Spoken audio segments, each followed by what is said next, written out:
rethink the strategy and come out and do it again. But what is amazing to me is how difficult a day TJ Van Garderen had yesterday. And it very often is the case the day after a rest day, the body reacts in very strange ways. And that's what I think happened to TJ Van Garderen yesterday. But today, he's in fine form. He's proving why BMC brought him to the Tour de France to look after Cadel Evans, because he's a brilliant climber. A little bit of a crash on the col there as the pedestrians got in the way of each other, but the flag of California being shown to Chris Horner from California as he's in that lead group. And you know, the way the race is going just now, he could be in with a chance of winning this stage, and what a result that would be. Well, it'd be a bit of a revenge from what happened to him on the climb of Mount Baldy when he made a massive attack trying to win the Amgen Tour of California on the penultimate day, and he's got great form. Listen to the fans going crazy.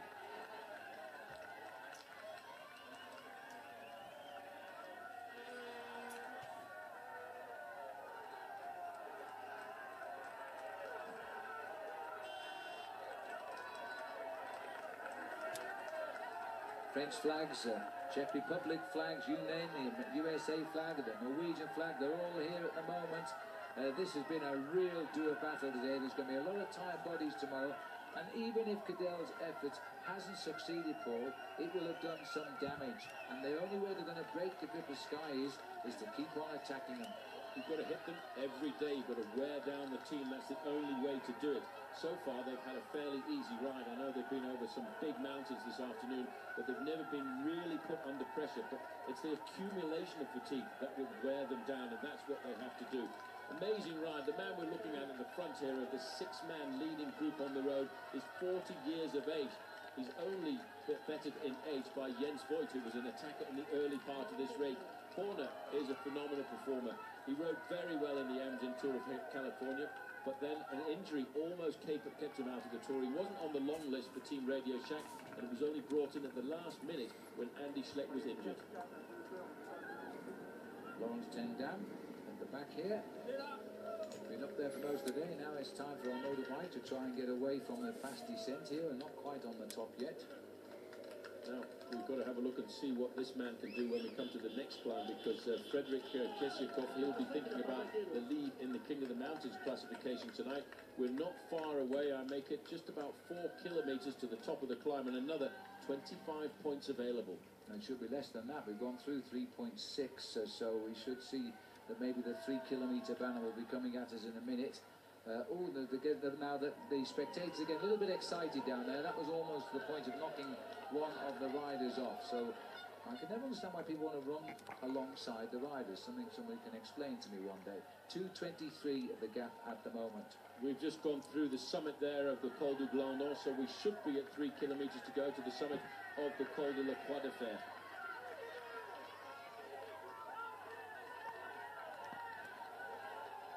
Michael Rogers sits at the front now. He's done his job well today. He's still got a lot of job to do. There's the gradient. 9% is the gradient at this point, which is a pretty hard time. And just coming to the rear of the group, TJ Van Garderen. He hasn't got far to go to the summit now of the Col de Fer. This is the narrow bit I was telling you about when you know you're coming up to the top of the col. The crowd is always enormous on this climb.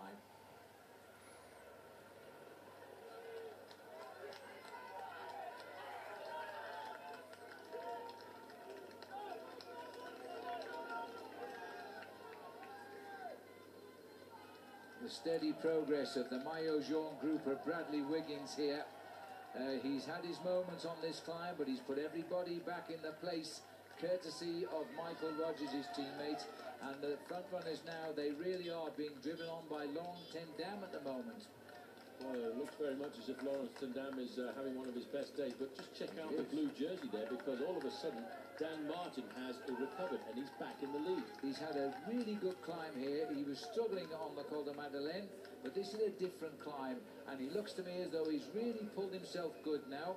Well, you can go through a bad patch. Kesiakov and Kieselowski are back in this group. They've recovered to pull themselves back up to the top end of the leaderboard. A great riding by Dan Martin, I'd have to say.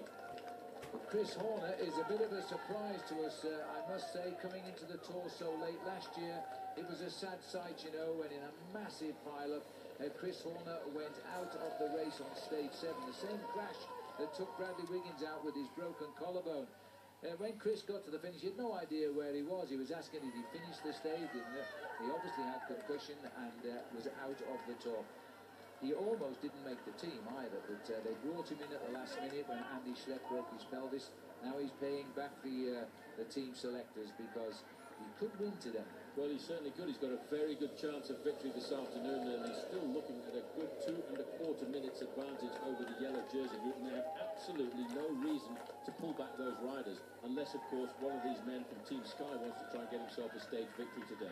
That's right, the infighting might cause the decision. Haimar Zubeldia, number 19, has had his shocks, but he's got back into the group so he can retain his high overall position, and just at the moment is enjoying being the top man in Radio Shack.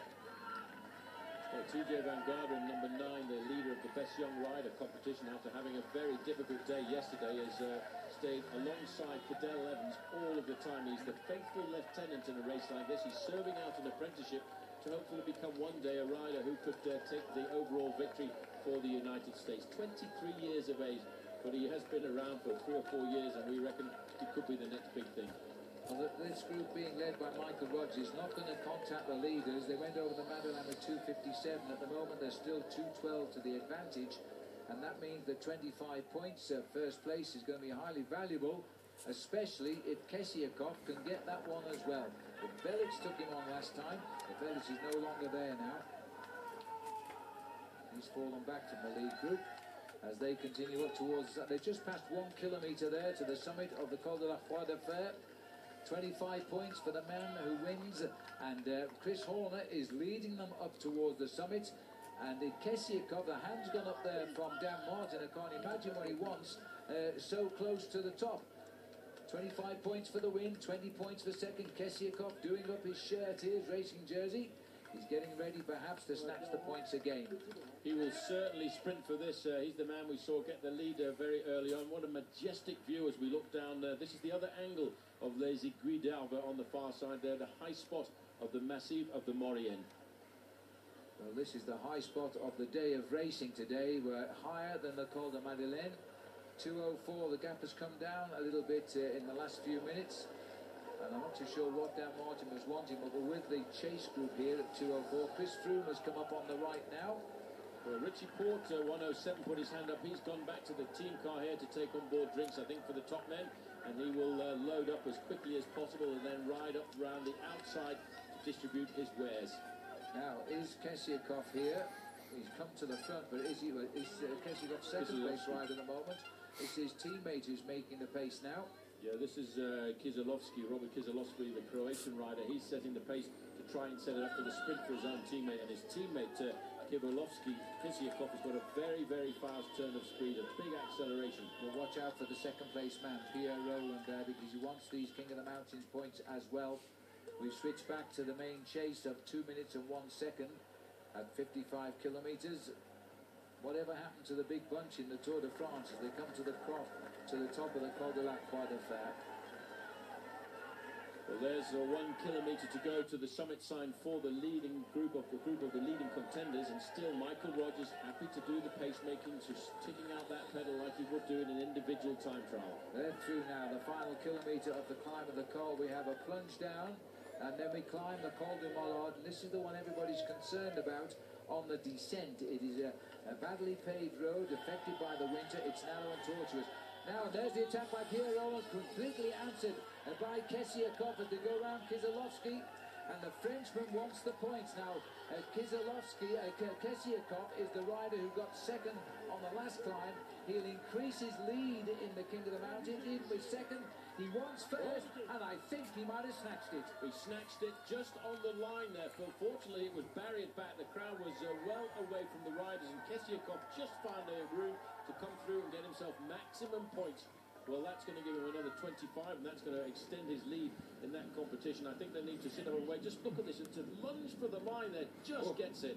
Well, it's a perfectly clean sprint. It's left-hand bend in the road. Kesiakov has just shown us the Swedish rider. The first Swedish rider to wear the King of the Mountains jersey. He's got it back. He wore it the other day, and now he's won both. He finished second and first on the 2 big climbs of the day. He's stacking in the points. And by the way, if he survives to the finishing line, it's double points in the King of the Mountains at the finish line today. Well, we have a 14 kilometres of descent, and this